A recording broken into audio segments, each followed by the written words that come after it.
Presenting the classics of Sam P. Chaladurai. Sam P. Chaladurai அவர்களின் போதனை களஞ்சியத்திலிருந்து.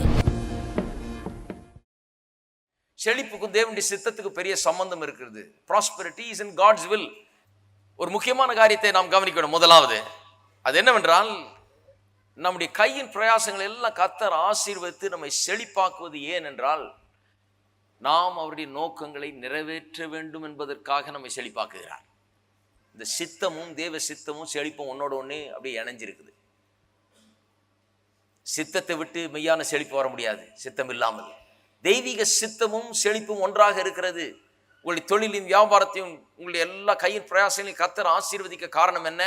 ஏன் ஆசீர்வதிக்கணும்? அவர் ஏன் ஆசீர்வதிக்கணும்? அவருடைய நோக்கங்களை நீங்கள் நிறைவேற்றும்படியாக உங்களுடைய கரத்தை பலப்படுத்தி உங்களை பெரிய ஆள் ஆக்குறதுக்கு அவர் முயற்சி பண்ணிட்டு இருக்கார்.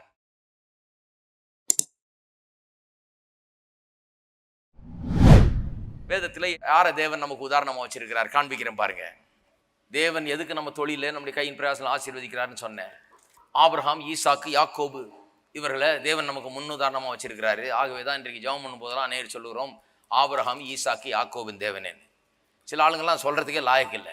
ஆபிரகாம், ஈசாக்கு, யாக்கோபுனா பெரிய பெரிய சீமான்கள். இருக்கீங்களா? திருப்போம் ஆதியாகமம் 13ஆம் அதிகாரம் 2ஆம் வசனம். அதுவும் திருப்பிக்குங்க. ரோமர் 4ஆம் அதிகாரத்துக்கும் திருப்பிக் கொள்ளுங்கள். ரோமர் 4:17க்கும் திருப்பிக் கொள்வோம். ஆதியாகமம் 13:2. ஆபிரகாம் மிருக ஜீவன்களும் வெள்ளியும் பொன்னுமான ஆஸ்திகளை உடைய, நல்லா தான் சொல்லுங்களேன், பயப்படாம சொல்லுங்க, சீமானா இருந்தான். ஆபிரகாம் வெள்ளியும் பொண்ணும் ஆடு மாடுகள் எல்லாம் அவனுக்கு இருக்குது. அவன் பெரிய சீமானா இருந்தான். சீமானா இருந்து தேவனுடைய மனுஷனா இருக்க முடியுமா? நம்ம பெந்தோஸ்காரில் கேட்டிங்கன்னா முடியாதுன்றவாங்க. ஊசியின் காதில் ஒட்டகம் நுழையிற மாதிரி அது ரொம்ப கஷ்டங்க. முடியவே இம்பாசிபிள். கஷ்டம் இல்லை, முடியவே முடியாதுன்றாங்க. ஊசியின் காதில் ஒட்டகம் நுழையிறது முடியாதுன்னு சொல்கிற ஆளுகளுக்கு நான் சொல்கிறேன், இவங்க காதில் தான் சரியாக நுழைய மாட்டேன்னு சத்தியம். அதுதான் பிரச்சனைங்க. இவங்க காதில் என்ன சொன்னாலும் சத்தியம் நுழைய மாட்டேங்குது பாருங்க. சரி, சீமானா இருந்தான். இன்னொரு இடத்துல சொல்லப்பட்டிருக்கிறது, தேவனுடைய சிநேகிதனா இருந்தான். he was a friend of God. கர்த்தருக்கும் ஃப்ரெண்டா இருந்துக்கிட்டு சீமானாவும் இருக்க முடியுமா? சந்தேகமா இருக்கா? கர்த்தருக்கும் ஃப்ரெண்டா இருந்துக்கிட்டு சீமானாவும் இருக்க முடியுமா? நான் சொல்றேன், கர்த்தருக்கு ஃப்ரெண்டா இருந்தா சீமானா தான் இருக்கணும். ஆமென். திருப்போம் 4ஆம் அதிகாரம் ரோமர் 4:17. ரோமர் 4:17. அநேக ஜாதிகளுக்கு உன்னை தகப்பனாக ஏற்படுத்தினேன் என்று எழுதியிருக்கிறபடி அவன் தான் விசுவாசித்தவருமாய் மரித்தோரை உயிர்ப்பித்து இல்லாதவர்களை இருக்கிறவர்களை போல அழைக்கிறவருமான தேவனுக்கு முன்பாக, இப்ப சொல்லுங்க, எல்லாரும் வாசிப்போம், நம்ம எல்லாருக்கும் தகப்பனானான். யார வேதம் சொல்லுது பாருங்க. இப்ப நம்ம எல்லாருக்கும் தகப்பனானான்னு குறிப்பா இந்த சீமானை தான் சொல்லியிருக்கு. இருக்கிறீங்களா? பெந்தோஸ்து விசுவாசிகள் கவனிக்க வேண்டும். ஏன்னா அவங்க என்ன சொல்றாங்க, இந்த லாசரு, ஏழை லாசரு, அவன் அந்த ஐஸ்வர்யவான் வீட்டு வாசல்ல உட்காந்துக்கிட்டு அவனுடைய மேஜையிலிருந்து விழுந்ததை சாப்பிட்டானா. ஒருத்தர் பிரசங்கம் பண்றாரு பாருங்க, இந்த ஐஸ்வர்யவான் மரித்தான், அவன் பாதாளத்துக்கு போனான். ஆனா அந்த ஏழை மரித்தான், அவன் பரலோகத்துக்கு போனான்.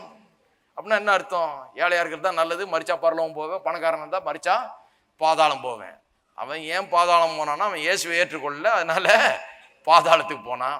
இந்த ஏழை ஏன் பரலோகத்துக்கு போனான்னா, அவன் இயேசுவை ஏற்றுக்கொண்டான், இயேசுக்கு மரியாதை கொடுத்தான், இயேசுவை ஆண்டவராக ஏற்றுக்கொண்டான், அதனால பரலோகத்துக்கு போனான். அவ்வளவுதான். இவங்க சொல்றதை பார்த்தா ஏழை தான் பரலோகத்துக்கு போவான்னா பரலோகமே பிச்சைக்கார மடம் ஆயிடும். எல்லா பிச்சைக்காரனும் வரிசையா உட்காந்துட்டு இருக்க வேண்டியதான் பரலோகத்துல. பரலோகத்து பிச்சைக்காரன் கூட்டமா என்ன சொல், இப்படிதான் பாருங்க. இது சொல்லி சொல்லி சொல்லி சொல்லிதான் எல்லாம் அப்படியே நமக்கு இந்த பிச்சைக்கார திங்கிங் வந்துடுது. உலகத்தில் பிச்சைக்காரனா இருந்தான்னா அந்த பிச்சைக்காரன் பரலோகம் போனானாக்கும் அப்படின்னு ஆறுதலுக்கு சொல்லிட்டு போயிடுறது ஞாயிற்றுக்கிழமை. அப்புறம் அவன் திங்கக்கிழமையிலேருந்து சனிக்கிழமை வரைக்கும் பிச்சைக்காரனா இருக்கிறதுல அவனுக்கு ஒரு பெருமை. அந்த பிச்சைக்காரன் பரலோகத்துக்கு போனா, இந்த பிச்சைக்காரனும் பரலோகத்துக்கு போறேன்னு. இதுதான் ஒரு ஆவிக்குரிய ஜீவியம்னு இவங்க கந்த துணியை மாட்டிக்கிட்டு, இவங்க இந்த பைய மாட்டிக்கிட்டு, தோத்திரம் பிரதர், ஃபாஸ்டிங் போயிட்டு இருக்கேன் பிரதர், நான் ஜெபம் பண்ணிட்டு இருக்கிறேன் பிரதர், கத்தாவே கத்தாவே கத்தாவே அலலியா அலலியா. என்ன கத்த சொல்றாரு? இந்த வேடிக்கைலாம் வச்சுக்காது. இது ஆவிக்குரிய ஜீவியமே கிடையாது. எல்லாம் சொல்லுங்க, நம்ம எல்லாருக்கும் ஆபிரகாம் தகப்பனானான். யார சொல்லி இருக்கிறார் தகப்பன்? அந்த ஏழை லாசருவையா? கிடையாது. சீமானாயிருந்த ஆபிரகாம சொல்றாரு, நம்ம எல்லாருக்கும் அவன் தகப்பன்னா அவன் தகப்பன் எப்படியோ அப்படி இரு பிள்ளையும் அப்படின்னு அர்த்தம். உன் தகப்பன் சாதாரண ஆள் இல்ல, பிச்சைக்காரன் இல்ல, ஓட்டாண்டி அல்ல, ஆண்டி அல்ல, அவன் பெரிய சீமான். அவனை போல நீ இருக்க வேண்டும் தான் தேவனுடைய சித்தம். அவனை சீமானாக்குனது கர்த்தர். அவன் எல்லாவற்றையும் விட்டுட்டு தன்னுடைய ஊரை விட்டு இடத்தை விட்டு எல்லாத்தையும் விட்டு வந்தான். அவனுக்கு தேவனே அறியாத ஒரு மனுஷன், அவனை எடுத்து தேவன் பெரிய சீமானாக்கினார். அவன் தேவனுடைய நண்பனாயிருந்தான், தேவனோடு கூட அவன் சஞ்சரித்தான், தேவனுக்காக அவன் வாழ்ந்தான், தேவனுடைய நோக்கங்களுக்காக அவன் அழைக்கப்பட்டவன். அவனுடைய பிள்ளை. உன்னையும் கர்த்தர் அந்த நோக்கத்துக்காக தான் அழைத்திருக்கிறார். இருக்கீங்களா? ஆகவே பிச்சைக்காரன் நமக்கு தகப்பனாக்கல, பெரிய சீமானை தான் கர்த்தர் நமக்கு தகப்பனாக்கி இருக்கிறார். ஆபிரகாம் பெரிய சீமானா இருந்தான். கொஞ்சம் யோசித்து பாருங்க. அதுதான் நமக்கு தகப்பான், அதுதான் நமக்கு முன் உதாரணம். விசுவாசிகளுக்கு தகப்பாம விசுவாசி எப்படி இருக்க வேணும் என்று எப்படி பார்க்க வேணும், வேதத்தை எப்படி வாசிக்கணும், குறுக்க வாசிக்க கூடாது.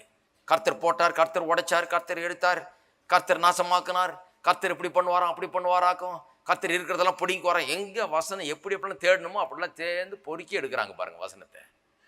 இப்படி வாசிக்கணும் பைபிளை. ஆபிரகாமை தான் விசுவாசிகளுக்கு தகப்பனா தேவன் வைத்திருக்கிறார். நான் ஒரு விசுவாசி, நான் விசுவாசிக்கிறேன்னா அதுக்கு அடையாளம் என்ன? நான் ஆபிரகாமை போல இருக்கணும். அவருடைய சந்ததியில வந்தவன் நான். இருக்கீங்களா? எல்லாரும் சொல்லுங்க, ஆபிரகாம் என்னுடைய விசுவாச தகப்பன். சும்மா விசுவாசம் கத்திட்டு இருக்க கூடாது. விசுவாச தகப்பன் எப்படின்னா அப்படிதான் நாமும் இருக்க வேண்டும். இருக்கீங்களா? ஆதியாகமம் 26:13. அவன் ஐஸ்வர்யவானாகி வர வர விருத்தி அடைந்து மகா பெரியவனானான். இது ஈசாக்கு பற்றி சொல்லியிருக்குது, ஆபிரகாமுடைய குமாரன். ஏன்னா நிறைய பேர் சொல்றாங்க ஆபிரகாம் கொஞ்சம் லக்கு, அவர் பாருங்க அவர் ரொம்ப ராசிக்காரருங்க, அவர் வந்து தொட்டதெல்லாம் விளங்குச்சு, அவர் ஏதோ வந்தார், கொஞ்சம் லக்கு அவருக்கு அடிச்சிருச்சு, ஜாக்பாட் மாதிரி அவர் அடித்து பெரிய ஆள் ஆகிட்டார். அவர் எங்கேதோ வந்தார் பாவம், திடீர்னு ஒரு ஜாக்பாட் மாதிரி அடித்து பெரிய ஆள் ஆகிட்டார். கிடையாது, கர்த்தர் இதே பொழப்பா இருக்கார். இவனை ஐஸ்வர்யவானாக்கி சீமானாக்கின கர்த்தர் அவருடைய மகனையும் பார்த்துட்டே இருக்காரு. இவன் ஓட்டாண்டி ஆகக்கூடாது, இவன் எப்படி சீமானாக்குறது? ஆகவே பாருங்க, அவன் ஐஸ்வர்யனாகி வர வர விருத்தி அடைந்து மகா பெரியவனானு எழுதியிருக்குது.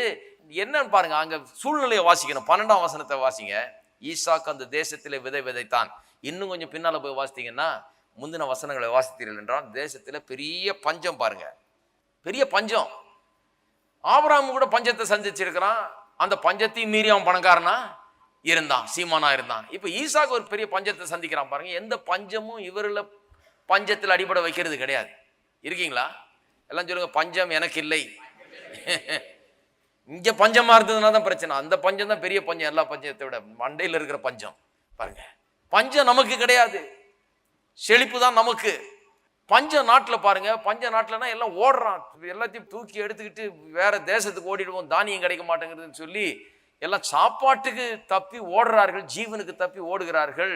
கர்த்தர் ஈசாக்கு இடத்துல சொல்றாரு, நீ ஓடாத, நீ ஓடாத. எல்லாரும் சொல்லுங்க, காட் இஸ் மை சோர்ஸ்.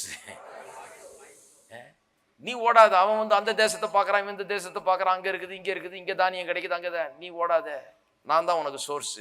நீ இந்த நிலத்துல விதை, நான் உன்னை ஆசீர்வதிக்கிறேன். எல்லாம் ஓடி போயிட்டான், இவன் பாட்டுக்கு விதைச்சான்.